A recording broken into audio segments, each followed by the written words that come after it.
युवराज के मुंह से सॉरी सुनकर सुहानी उसे सवालिया नजरों से देखने लगती है। उस रात मुझे वार्डन से तुम्हारी कंप्लेन नहीं करनी चाहिए थी। मुझे नहीं पता था कि ये बात इस तरह से फैल जाएगी और तुम्हारे साथ इतना कुछ हो जाएगा। ये कहते हुए युवराज की आंखों में गिल्ट साफ साफ दिखाई दे रहा था। सुहानी युवराज के मुंह से ये सब सुनकर हैरान थी। वो नहीं जानती थी कि युवराज इतनी अच्छी तरह भी बात कर सकता है, क्योंकि उसने ज़्यादातर युवराज को गुस्सा करते हुए या डांटते हुए ही देखा था। युवराज सर सॉरी भी बोलते हैं? जब मैं गलत होता हूँ तो सॉरी कह देता हूँ, इसमें इतना हैरान होने वाली कोई बात नहीं है। सुहानी अब आंखें फाड़कर युवराज को देख रही थी। क्या युवराज सर मेरे मन की बात सुन सकते हैं? तुम्हारी शक्ल पर लिखा है, तुम क्या सोच रही हो? सुहानी फौरन अपना चेहरा दूसरी तरफ कर लेती है। युवराज सर तो बहुत डेंजरस है। सुहानी की ये हरकत देखकर युवराज के चेहरे पर हल्की स्माइल आ जाती है, जिसे वो छुपा लेता है। तभी एक तेज हॉर्न की आवाज़ से उन दोनों का ध्यान टूटता है। पुराने रोड पर युवराज की कार आ गई थी। युवराज एक नज़र कार को देखता है और फिर बिना कुछ कहे सुहानी को अपनी गोद में उठा लेता है। युवराज के अचानक से ऐसा करने पर सुहानी शॉक्ड रह जाती है और नर्वस होकर युवराज की गोद में हड़बड़ाने लगती है। युवराज सुहानी की आंखों में देखता है। रिलैक्स, मैं बस तुम्हें कार तक लेकर जा रहा हूँ। ये सुनकर सुहानी थोड़ा रिलैक्स हो जाती है। फिजिकली तो वो बिल्कुल रिलैक्स नज़र आ रही थी, लेकिन उसके मन में काफ़ी उथल पुथल चल रही थी। सुहानी एकटक बस युवराज को ही देख रही थी। युवराज के इतने करीब होने पर उसके दिल की धड़कन तेज होती जा रही थी। युवराज पास से और भी ज़्यादा हैंडसम दिख रहा था। वो अपने चेहरे पर सुहानी की नज़रों को महसूस कर रहा था और ये उसकी बेचैनी को और बढ़ा रही थी। लेकिन युवराज अपनी नज़र सिर्फ रास्ते पर बनाए हुए था। कार के पास पहुंचकर युवराज सुहानी को कार की बैक सीट पर बैठा देता है और खुद उसके पास बैठ जाता है। सिटी हॉस्पिटल चलो। युवराज के कहते ही ड्राइवर कार सिटी हॉस्पिटल की तरफ बढ़ा देता है। वहां से जाते हुए सुहानी जब विशिंग वेल की तरफ देखती है तो उसे फिर से वही लड़की सफ़ेद कपड़े में दिखाई देती है। इस बार सुहानी को उसका चेहरा कुछ कुछ दिखाई दे रहा था। उसे वो लड़की काफ़ी जानी पहचानी सी लग रही थी। ये मुझे इतनी जानी पहचानी सी क्यों लग रही है? ये कौन हो सकती है? लेकिन उसे ठीक से कुछ भी याद नहीं आ रहा था। वहीं पास में बैठे युवराज के दिमाग में इस वक्त बस एक ही सवाल चल रहा था। आखिर निशा उस साय से कैसे बच गई? इससे पहले सुहानी ने जिसे भी अपने सपने में उस लड़की के साथ देखा था वो या तो गायब हो गई थी या फिर उसकी लाश मिली थी। लेकिन निशा के साथ ऐसा नहीं हुआ। फिर कल रात को निशा के साथ हुआ क्या था? ये सवाल बार बार युवराज के दिमाग में चल रहा था। थोड़ी ही देर में वो दोनों हॉस्पिटल पहुंच जाते हैं। युवराज व्हील चेयर मंगाकर सुहानी को उस पर बैठा देता है और फिर उस व्हील चेयर को धकेलते हुए हॉस्पिटल के अंदर चला जाता है। कुछ ही देर में वो दोनों निशा के रूम में पहुंच जाते हैं। रूम के अंदर जाकर वो दोनों देखते हैं कि निशा बेड पर लेटी हुई थी। जैसे ही निशा सुहानी को देखती है वो उछलकर बैठ जाती है। युवराज सुहानी के व्हील चेयर को धकेलकर उसे निशा के करीब ले जाता है। सुहानी निशा के पास जाकर उसका हाथ पकड़ लेती है। निशा तो ठीक है ना? निशा भी इस वक्त सुहानी को व्हील चेयर में देखकर घबरा गई थी। सुहानी, तुझे क्या हुआ? तू व्हील चेयर में क्यों है? और युवराज सर इस वक्त तेरे साथ क्या कर रहे हैं? ये कहकर निशा युवराज की तरफ देखने लगती है। युवराज वहां खामोशी से खड़ा था। वो निशा को देखकर ये अंदाजा लगाने की कोशिश कर रहा था कि आखिर उसके साथ हुआ क्या है। मैं तुझे सब कुछ बाद में बताऊंगी, पहले तू ये बता कि आज रात तेरे साथ क्या हुआ था? तू हॉस्पिटल कैसे पहुंच गई? युवराज सुहानी के व्हील चेयर के पीछे खड़ा दोनों की बातें सुन रहा था। युवराज के उस कमरे में होने की वजह से निशा सुहानी को कुछ बताने से झिझक रही थी। कोई बात नहीं, तू बोल सकती है। सुहानी की बात सुनकर निशा उसे रात की बात बताना शुरू करती है। यार, मुझे खुद समझ नहीं आ रहा कि मेरे साथ क्या हुआ है। रात को तो हम दोनों साथ में सोए थे। मैंने एक अजीब सा सपना देखा। मैंने देखा कि एक लड़की उस मनहूस से कुएं के पास खड़ी है। उसने सफ़ेद से कपड़े पहने हुए थे और उसके बिखरे लंबे बाल थे। मुझे उसका चेहरा तो साफ साफ याद नहीं है, लेकिन ऐसा लग रहा था जैसे मैं उसे जानती हूँ। मैं सपना ही देख रही थी और अचानक मेरी आंखें खुल गईं। फिर मैंने देखा कि मैं बीच जंगल में खड़ी हूँ। चारों तरफ अंधेरा था और वहाँ एक अजीब सी आवाज़ आ रही थी। वो सीन बहुत ही डरावना था। मैंने जब पीछे मुड़ के देखा तो मेरे सामने वही लड़की खड़ी थी जिसे मैंने सपने में देखा था। मैं तो बहुत डर गई। पता नहीं मैं वहां कैसे पहुंच गई।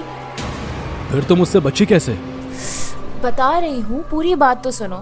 निशा की बात सुनकर युवराज खामोश हो जाता है।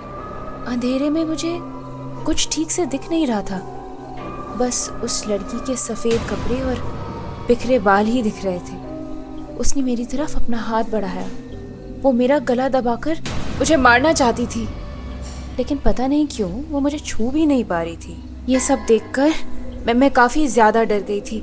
शायद मैं डरकर वहीं बेहोश हो गई, और जब मेरी आंखें खुली तो यहाँ हॉस्पिटल में थी। लेकिन तुम्हें हॉस्पिटल लेकर कौन आया? पता नहीं यार, मैं भी कब से यही सोच रही हूँ। सुहानी पीछे मुड़कर युवराज की तरफ देखने लगती है। वो अभी भी शांत लग रहा था, लेकिन उसकी आंखों को देखकर सुहानी समझ जाती है कि युवराज परेशान है। युवराज सर, क्या हुआ? मुझे समझ नहीं आ रहा कि निशा उससे बच कैसे गई। निशा भी युवराज की बात सुनकर सोच में पड़ जाती है। हाँ, मैं बच कैसे गई? वैसे मैं बच के बहुत खुश हूँ, लेकिन मुझे ये समझ नहीं आ रहा कि वो मुझे कुछ कर क्यों नहीं पाई। मुझे पता है कि निशा कैसे बच गई। निशा और युवराज सवालिया नजरों से सुहानी को देखने लगते हैं। सुहानी मुस्कुराते हुए निशा के गले में बंधा हुआ लाल धागा बाहर निकाल देती है, जिसमें एक रुद्राक्ष बंधा था। ये देखकर निशा को भी सब कुछ समझ आ जाता है, लेकिन युवराज अब भी कुछ नहीं समझ पा रहा था। वो अब भी कंफ्यूजन के साथ सुहानी को देख रहा था।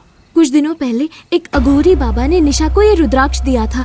शायद इसी वजह से वो लड़की निशा को छू नहीं पाई।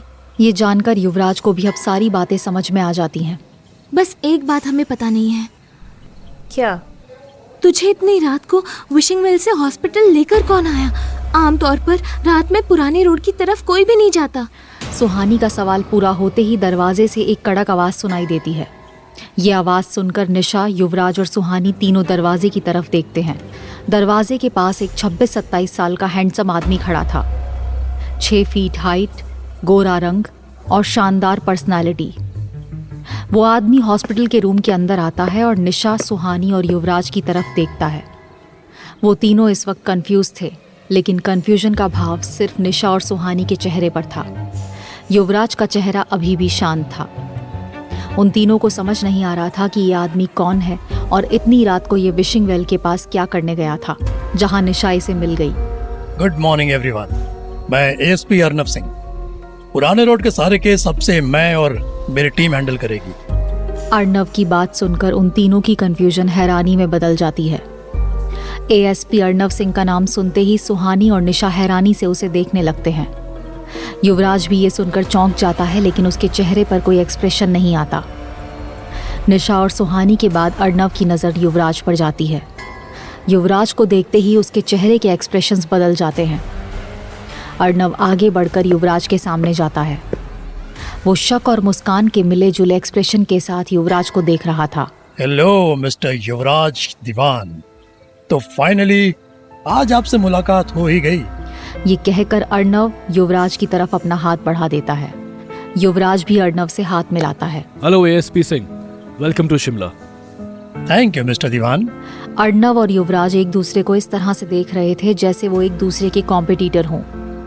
युवराज पहले से जानता था कि पुराने रोड के केस को सॉल्व करने के लिए एक नई टीम आने वाली है और उस टीम को अर्नव सिंह लीड करेगा। युवराज को पहले से अर्नव के बारे में एक इन्फॉर्मेशन पता थी, लेकिन उसने ये नहीं सोचा था कि उसकी अर्नव से इस तरह मुलाकात होगी। निशा और सुहानी उन दोनों को ही देख रही थीं। सुहानी, तूने रामायण देखी है? सुहानी अजीब से एक्सप्रेशन के साथ निशा को देखती है। अरे, ये भरत मिलाप जैसा सीन नहीं लग रहा है? कहीं ये दोनों बिछड़े हुए भाई तो नहीं? ये कहकर निशा धीरे से हंसने लगती है। You need to work on your jokes miss. Arnav indirectly Nisha से उसका नाम पूछ रहा था। निशा। निशा को लगा नहीं था कि अर्नव उसका ये जोक सुन लेगा। निशा का घबराया हुआ चेहरा देखकर अर्नव मुस्कुरा देता है। रिलैक्स मिस निशा, मुझे आपसे सिर्फ कुछ सवालों का जवाब चाहिए। आप बस जवाब दे दीजिए और फिर मैं चला जाऊंगा। अर्नव ने अब तक युवराज और सुहानी की चोट को भी देख लिया था, लेकिन अभी उसकी बारी नहीं आई थी। तो मिस निशा, आप इतनी रात उस पुराने रोड पर कैसे पहुंची और आप वहां बेहोश कैसे हो गई? अर्नव निशा से बिल्कुल साफ साफ अपना सवाल पूछ लेता है। निशा अर्नव का सवाल सुनकर घबरा जाती है और सुहानी की तरफ देखती है। उसे समझ नहीं आ रहा था कि वो क्या जवाब दे। अगर वो सच कहती तो अर्णव उसकी बात पर बिल्कुल यकीन नहीं करता। अर्णव निशा की घबराहट नोटिस कर लेता है लेकिन कुछ कहता नहीं। अब मैं इनसे क्या कहूँ? मिस निशा, मैं आपके जवाब का इंतजार कर रहा हूँ। आखिर क्या होगा निशा का जवाब? क्या निशा अर्णव को सारी बातें बता देगी? जानने के लिए सुनते रहिए ये कहानी सिर्फ पॉकेट एफएम पर। आया अकर्स्ड लव स्टोरी के सारे एपिसोड्स को सुनने के लिए डिस्क्रिप्शन में दी लिंक से डाउनलोड करें पॉकेट एफएम ऐप।